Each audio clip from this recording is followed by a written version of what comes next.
kebetulan dekat dengan pesantren Bahrul Ulum tambah beras. Nah, Bapak Ibu sekalian, insya Allah 1 minggu lagi tanggal 17 Juni kita akan memasuki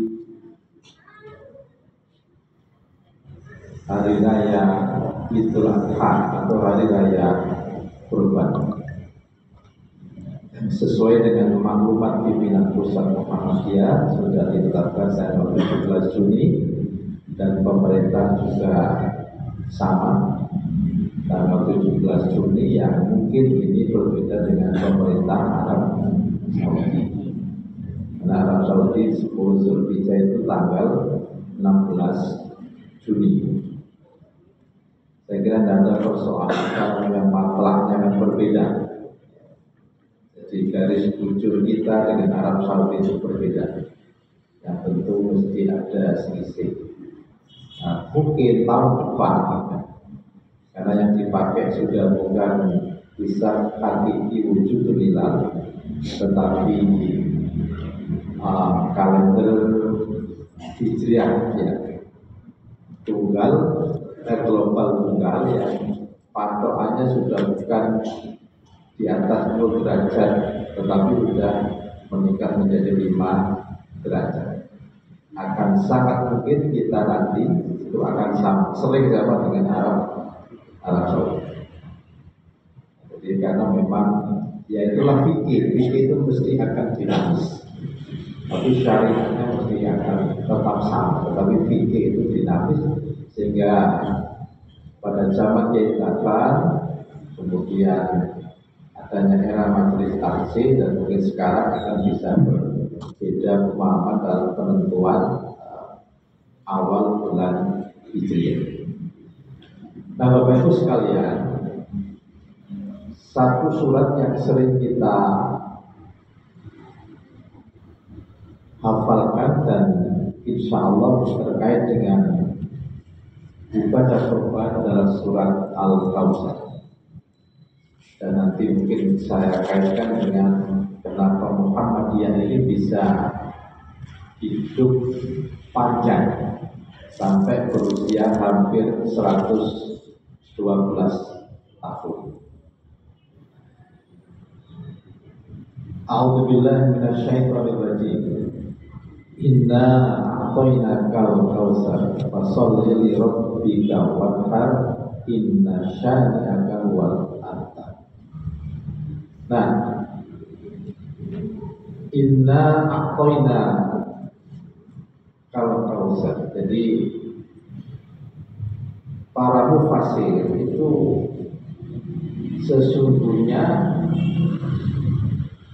aku kata Allah telah memberikan nikmat yang banyak kepada Engkau Muhammad. Ya, tetapi meskipun ayat ini ditujukan kepada Nabi Muhammad, tapi itu berlaku untuk kita semua umatnya. Nah, ada kalimat biasanya kalau al-kautsar itu kan nikmat yang banyak. Biasa tidak menggunakan a'toina, tetapi antoina kal-kautsar. Itu menunjukkan bahwasanya yang diberikan Allah itu luar biasa banyak. Jadi para mufasir itu inna antoina kal-kautsar itu banyak. Tetapi khusus di surat Al-Kautsar ini adalah a'toina kal-kautsar, yang artinya meskipun banyak menurut manusia, tetapi itu sedikit bagi Allah. Makanya tetap a'toina bukan antoina. Karena gandengannya Al-Kautsar itu biasanya antoina ya. Tetapi karena meskipun nikmat yang diberikan kepada manusia itu banyak menurut manusia, tetapi itu sedikit bagi Allah. Nah, surat Al-Kautsar ini adalah antitesis dari surat sebelumnya. Ya, jadi antitesis surat Al-Ma'un. Ara'aital ladzi yukadzibu bidin fadzalikal ladzi yasumul yatim wala yahudu ala ta'amil miskin. Tahukah kamu orang-orang yang mendustakan agama, yaitu orang yang menghardik anak yatim dan orang yang menelantarkan orang miskin. Tetapi kemudian Allah mengatakan inna a'toina kal-kautsar fasholli li rabbika wanhar. Karena di ayat selanjutnya kan di surat Al-Ma'un itu ada fawailul lil musallin alladzina hum an sholatihim sahun alladzina hum yura'una wa yamna'unal ma'un. Tahukah kamu orang yang mendustakan agama Allah? Tahukah kamu orang yang mendustakan agama Allah? Orang yang mengganti anak yatim, orang yang menelantarkan orang miskin. Fawailul lil musallin, celakalah orang yang sholat.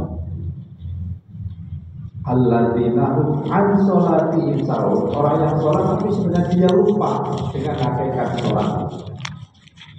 Kemudian dia sholat karena riya, karena pamer, dan kemudian dia enggan memberikan bantuan kepada orang yang membutuhkan.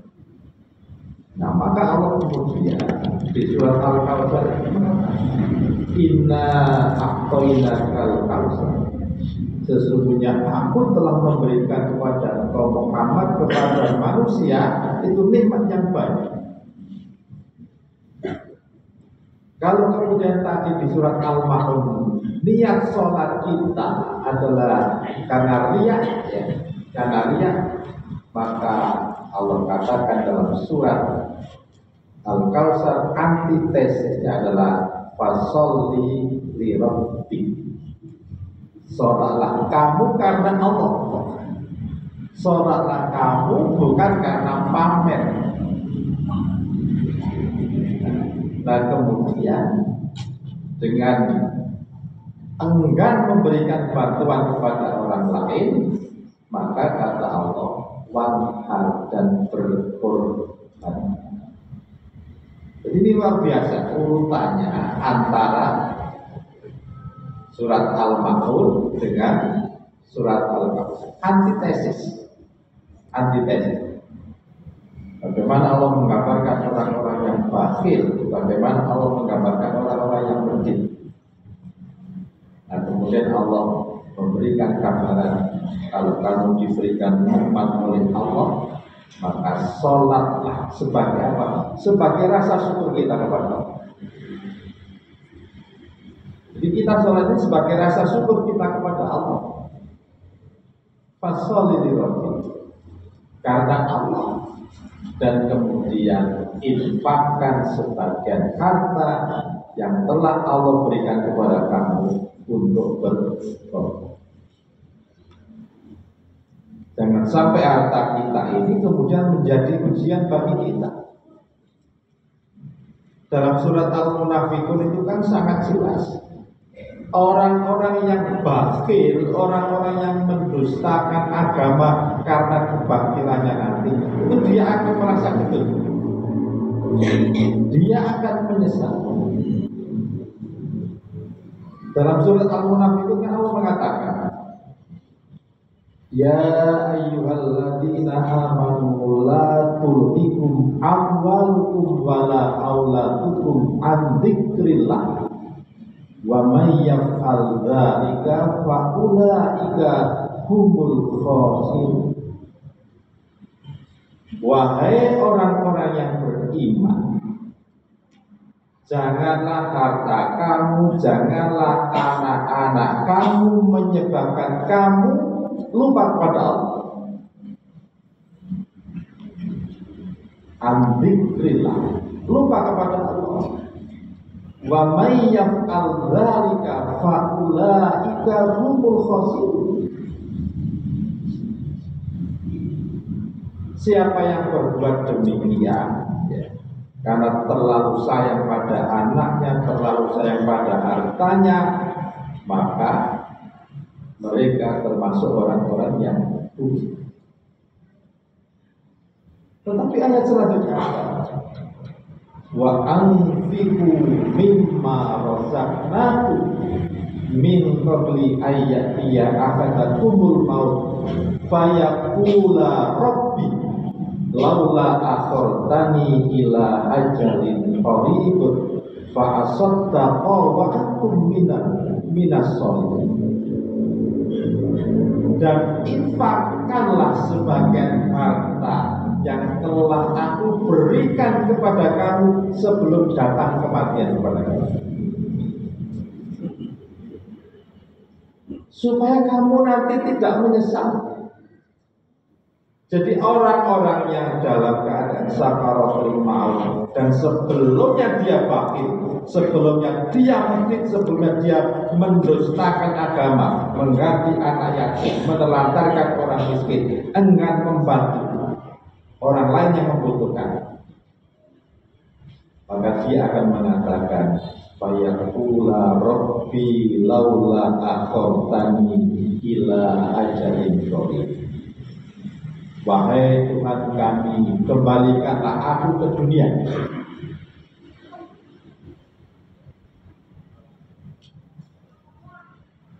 fa asaddaqa wa akum minas sholihin, supaya aku nanti bisa bersedekah lagi dan bisa menjadi orang-orang yang soleh.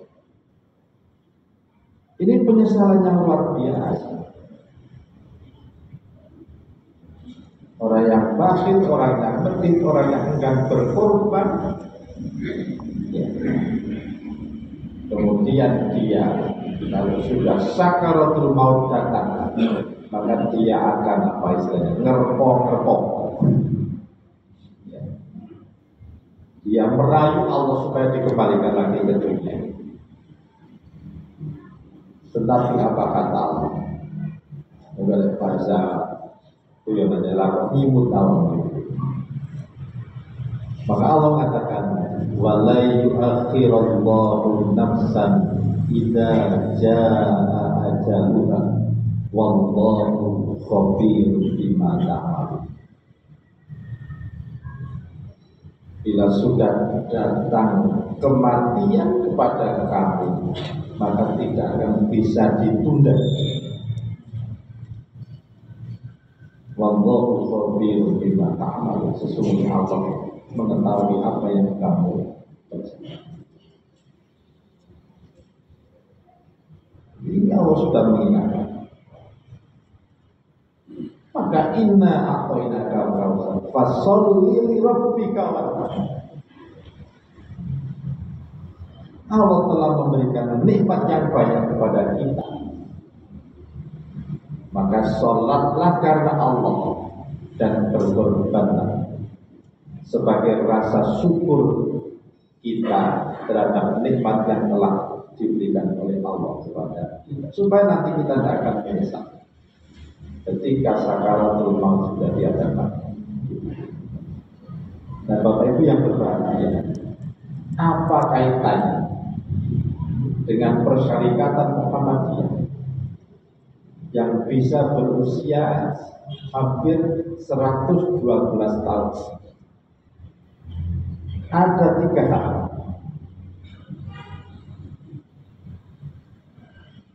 Yang pertama, warga Muhammadiyah itu banyak bersyukur kepada Allah.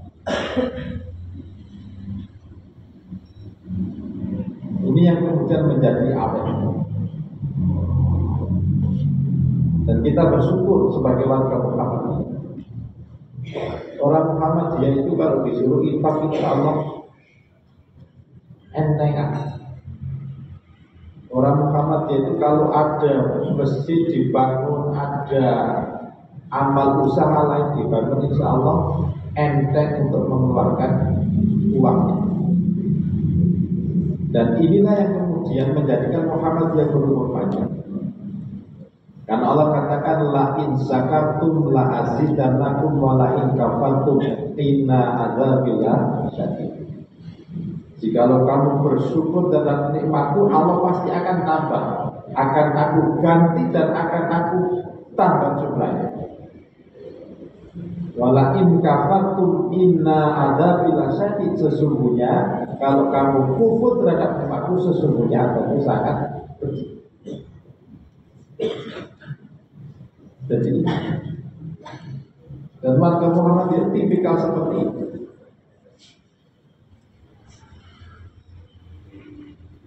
Bangun masjid itu ya, kalau warga Muhammadiyah insya Allah itu cepat selesai. Apalagi kalau di Bandung ini, nah gitu. Kalau di tempat lain mungkin agak lama, kalau di Bandung insya Allah cepat selesai. Dan itu karakter Muhammadiyah. Simbol matahari itu adalah gambaran bagi orang yang suka memberi, tidak berharap kembali. Maka warga Muhammadiyah itu suka memberi, tidak berharap kembali, dan itu mengakibatkan Muhammadiyah lagi. Muhammadiyah berumur panjang.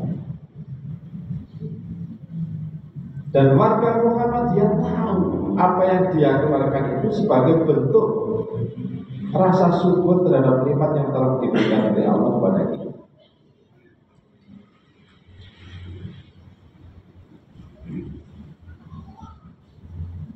Makanya inilah yang kemudian mengakibatkan Muhammadiyah bisa berumur panjang.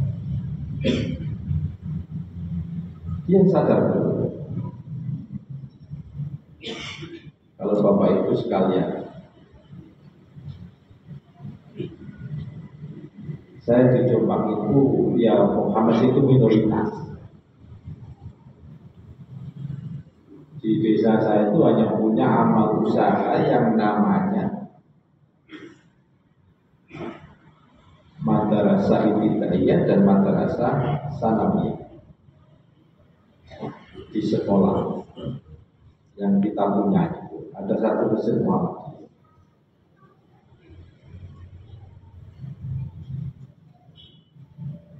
Ya alhamdulillah, banyak donatur yang kemudian masih tetap bisa menjaga eksistensi dari amal usaha ini.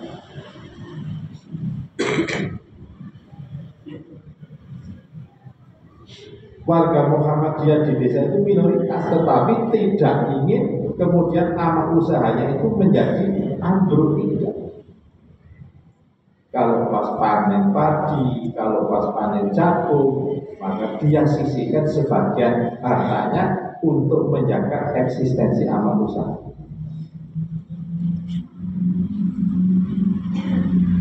Gurunya saja itu Bapak Ibu sekalian, gaji memang harus saya ketemu sebulan. Dan alhamdulillah dengan berbagai upaya itu bisa kita naikkan, meskipun yang tidak sebesar UMK-nya Jombang seperti itu. Tapi donaturnya itu donatur. Kelihatannya mereka tidak punya uang, tetapi kalau sudah perjuangan untuk Muhammadiyah itu luar biasa. Karena mereka tahu, dan itulah karakter Muhammadiyah. Suka memberi, tidak berharap kembali. Nah, kemudian yang kedua, orang Muhammadiyah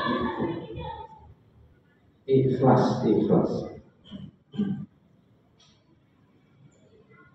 Wong Muhammadiyah itu akeh sing ikhlas.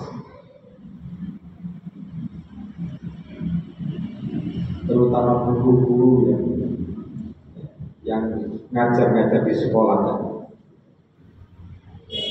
Di Wonosalam itu guru itu hanya digaji 100.000 Pak. Mungkin kalau baru ini sekolahnya besar insya Allah mesti lebih banyak lagi. Tapi di daerah-daerah terpencil ada Muhammadiyah, di Trenggalek itu Pak, di puncak gunung itu ada sekolah Muhammadiyah. Jangan bayangkan gurunya itu gajinya setara dengan UMK. Diberi 100.000 saja itu sudah bersyukur luar biasa.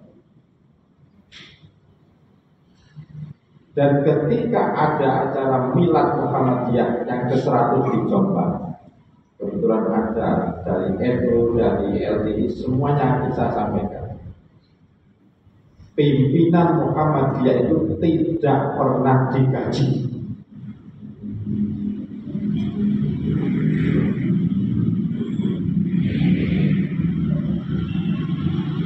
Mulai dari pimpinan ranting Muhammadiyah, pimpinan ranting Aisyah, sampai pimpinan pusat Muhammadiyah, pimpinan pusat Aisyah, itu tidak ada yang digaji.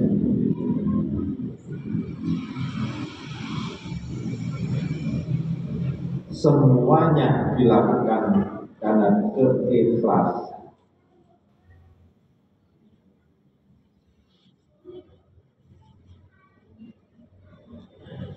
Bapak Ibu ya, saya ini operasi katarak seminggu yang lalu, tanggal 29. Mestinya dilarang 2 minggu itu untuk aktivitas sampai Rabu minggu depan. Tidak boleh menunduk, tidak boleh membungkuk, ya. Kalau yang kena banyu, saya ini hampir 10 hari tayang untuk tapi karena ini janji, karena ini tugas persaingan, maka harus saya lakukan.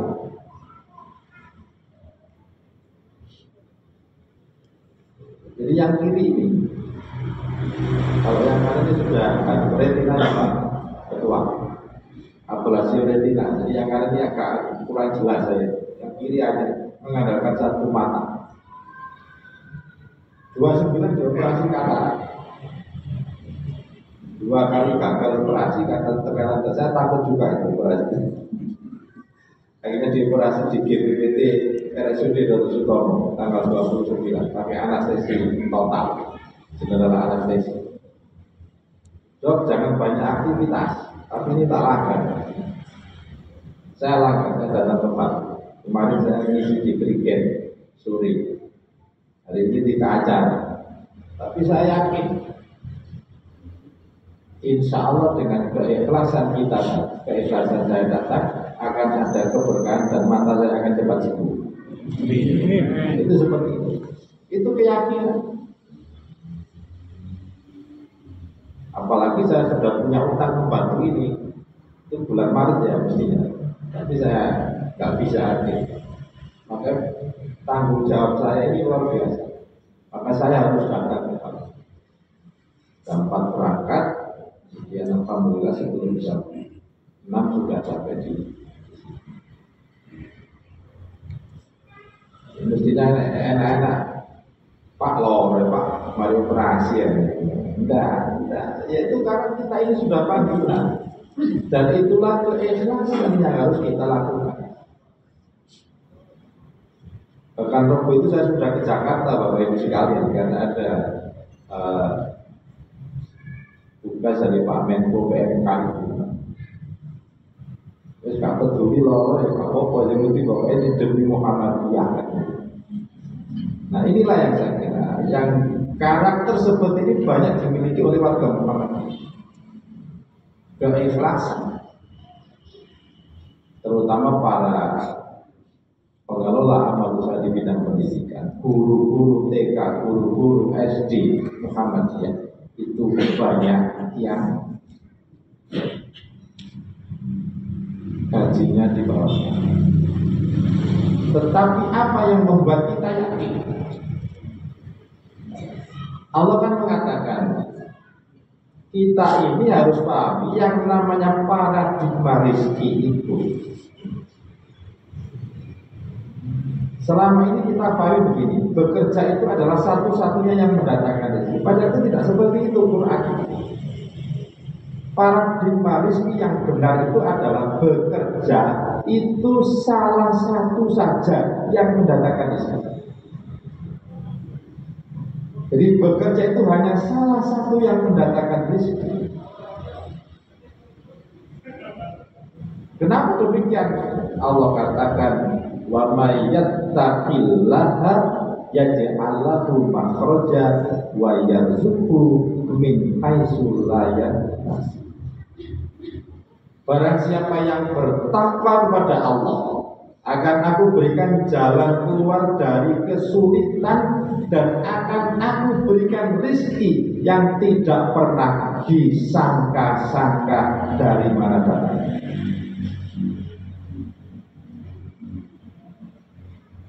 Ini janji Allah yang luar biasa. Ada rezeki yang tidak pernah disangka-sangka dari mana datangnya. Ikhlas itu bagian dari ketakwaan. Syukur itu bagian dari ketakwaan.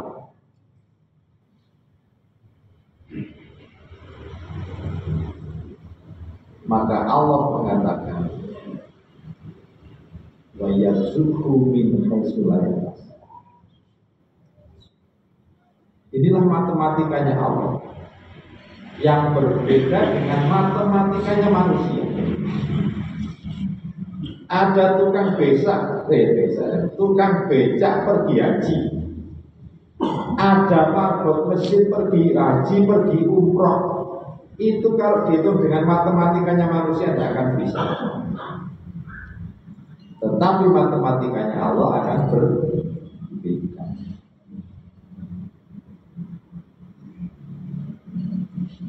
Karena ada tadi sumber rezeki yang tidak pernah disangka-sangka dari mana datang. Dan ini yang selalu menjadi inspirasi bagi kita yang berjuang di Persyarikatan Muhammadiyah.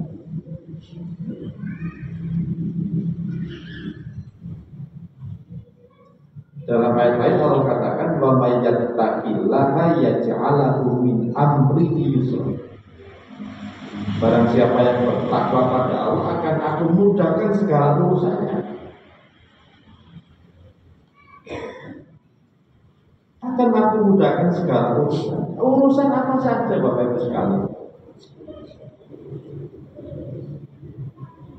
Selama kita bersyukur, selama kita ikhlas, yang semua itu adalah bagian dari ketakwaan, insya Allah akan memudahkan, Allah akan memudahkan segala urusan kita.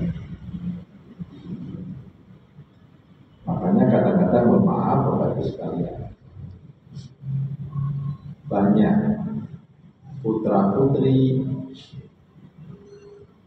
para aktivis Muhammadiyah itu diberikan oleh Allah anak yang soleh, anak yang solihah, anak-anak yang sukses dunia dan akhirat seperti itu. Itu mungkin karena keberkahannya Allah berikan kepada orang tuanya dan kemudian berimbas kepada anak cucu. Itu seperti itu. Tidak mungkin Allah itu belajar saja.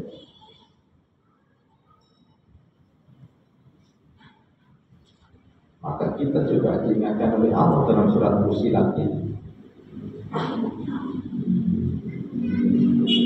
Innal ladzina qalu rabbuna Allahu tsumma istaqamu tatanazzalu 'alaihimul malaikah alla takhafu wa la tahzanu wa abshiru bil jannati allati kuntum tu'adun. Sesungguhnya orang-orang yang mengatakan Roh kami, Tuhan kami adalah Allah, dan dia pegang betul ketauhidannya, dia istiqomah dengan ketauhidannya. Tatanazzalu alaihimul malaikah, malaikat ini akan diperintahkan oleh Allah, datangi itu orang-orang yang sudah istiqomah berjuang di Muhammadiyah. Kira-kira ini bahasa kontekstual.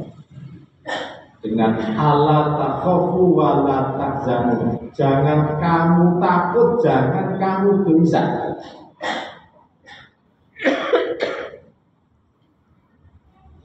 Urusan di dunia ini, nanti di akhirat kata Allah, wa abshiru bil jannati lati kuntum tu'adun. Dan nanti di akhirat berilah kabar gembira dengan surga yang aku janjikan. Maka kalau doktrin perjuangan di Muhammad ini yang doktrin pertama adalah doktrin tauhid, supaya dengan ketauhidan itu muncul keikhlasan.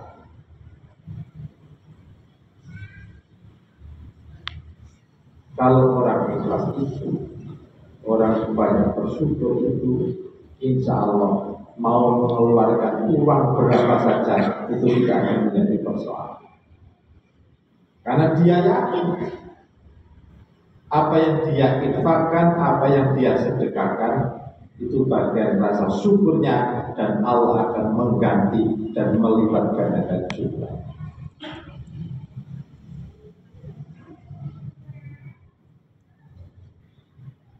Maka paradigma rezeki itu penting kita paham.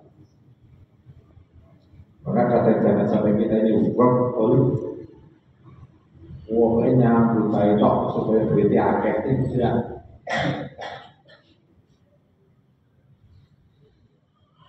La yukallifullahu nafsan illa wus'aha.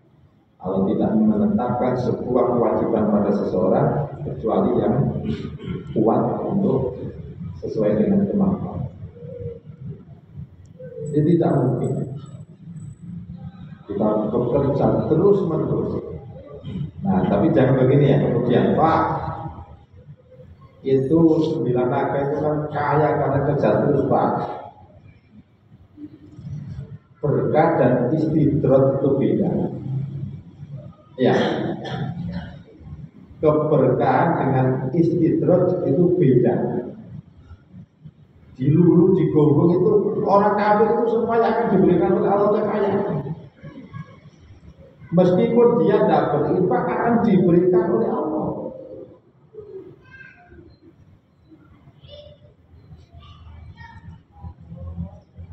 Tapi kita ini beda. Dalam mencari harta yang kita cari adalah harta yang berkah, harta yang barokah, yang bisa memberi keberkahan bagi diri kita, memberikan keberkahan bagi keluarga kita, memberikan keberkahan bagi lingkungan di sekitar kita. Mereka kaya, mereka non-muslim tapi kaya. Yo sing apik ku sing sugih, beriman sugih, loman itu sing apik.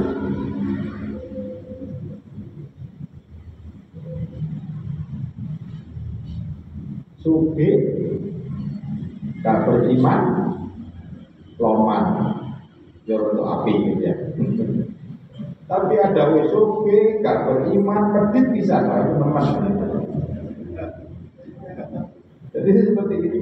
Dia kaya, beriman, tetapi gemar berinfak dan gemar bersedekah. Itulah kenikmatan hidup yang disyukuri dengan fasoli birobin wanhar, dengan sholat dan berdoa.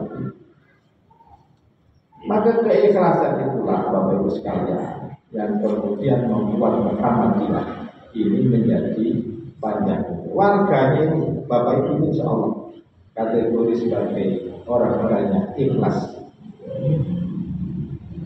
Mereka ikhlas lah isu-isu ini. Kemudian yang ketiga, orang Muhammadiyah itu Bapak Ibu sekalian dikenal sebagai orang yang well educated. Orang Muhammadiyah itu dikenal sebagai orang yang terdidik. Orang yang terdidik itu mempunyai 4 ciri. Ciri yang pertama adalah bagaimana seseorang itu ketika menghadapi sebuah persoalan.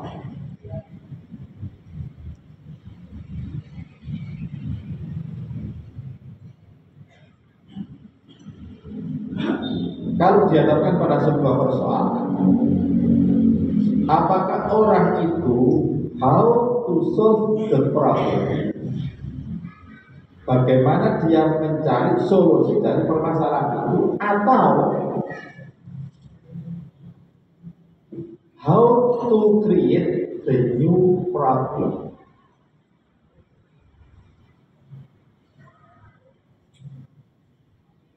Bagaimana membuat masalah baru untuk menyelesaikan sebuah persoalan. Kalau kita how to solve the problem, itulah ciri orang terdidik, orang Muhammad. Dan kita tahu karakternya Muhammad dia seperti itu.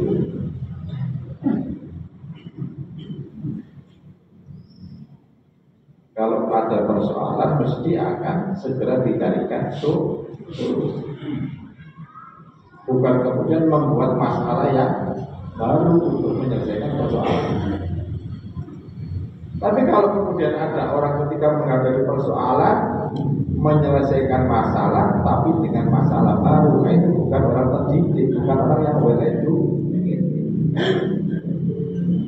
Bapak Ibu sekalian, jangan dikirakan kemudian kita ini setiap membangun amal usaha itu ada dana drop-dropan dari pusat. Tidak ada Bapak Ibu sekalian.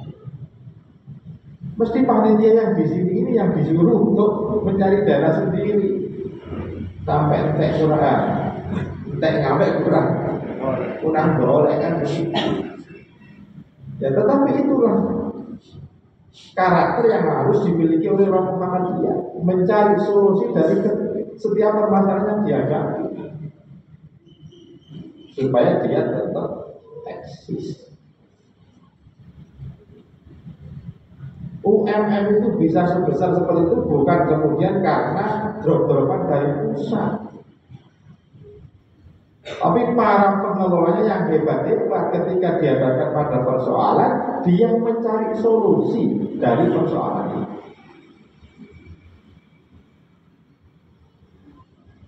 Mau bangun hotel, mau bangun gedung tinggi, mau membangun rumah sakit, tidak ada di Muhammad itu drop-dropan dari pusat. Masjid direnovasi, masjidnya apa? Ada bantuan TPBW? Tidak ada Pak Ketua ya. Mau renovasi sekolah, tidak ada bantuan dari majelis diklat BP, tidak ada. Semua adalah kreativitas dari masing-masing pengelola di amal usaha itu, masing-masing pimpinan persyarikatan di level itu. Maka itulah yang kemudian bagaimana mencari solusi dari setiap persoalan, dan itu karakter yang dimiliki oleh Muhammadiyah. Dan itulah orang yang terdidik. Yang kedua cirinya, orang yang terdidik atau well educated itu adalah taat aturan. Taat aturan. Bapak Ibu sekalian, kalau kemudian pimpinan pusat itu sudah membuat maklumat PP menetapkan 10 Zulhijjah itu adalah tanggal 17 Juni, maka sebagai orang yang well educated kita samina wa atona.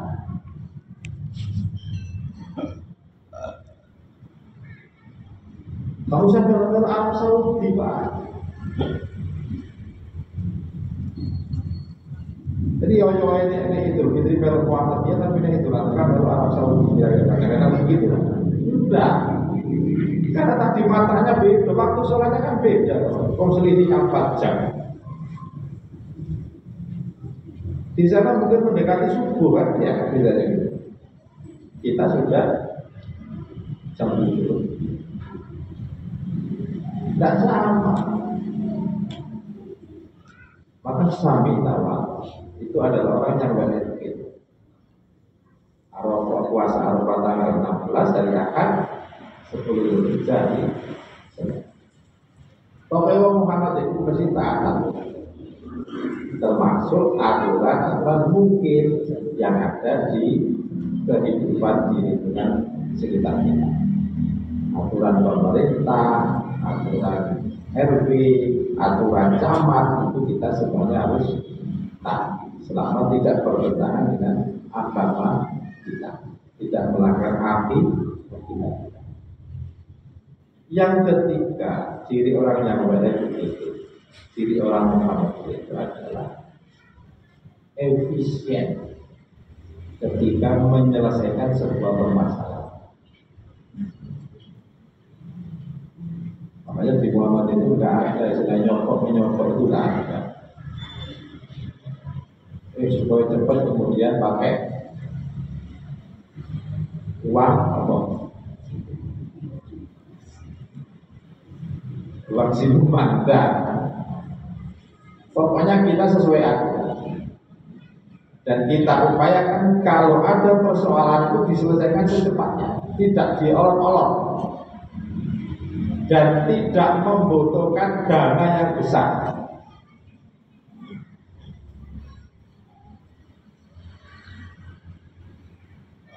Saya pernah dapat cerita, Bapak Ibu sekalian, ngurus rumah sakit Muhammadiyah di salah satu kota.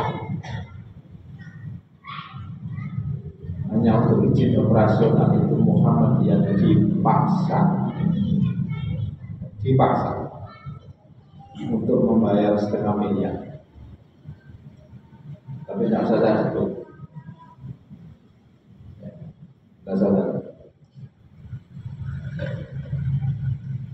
Yang jelas bukan di batu masa gitu.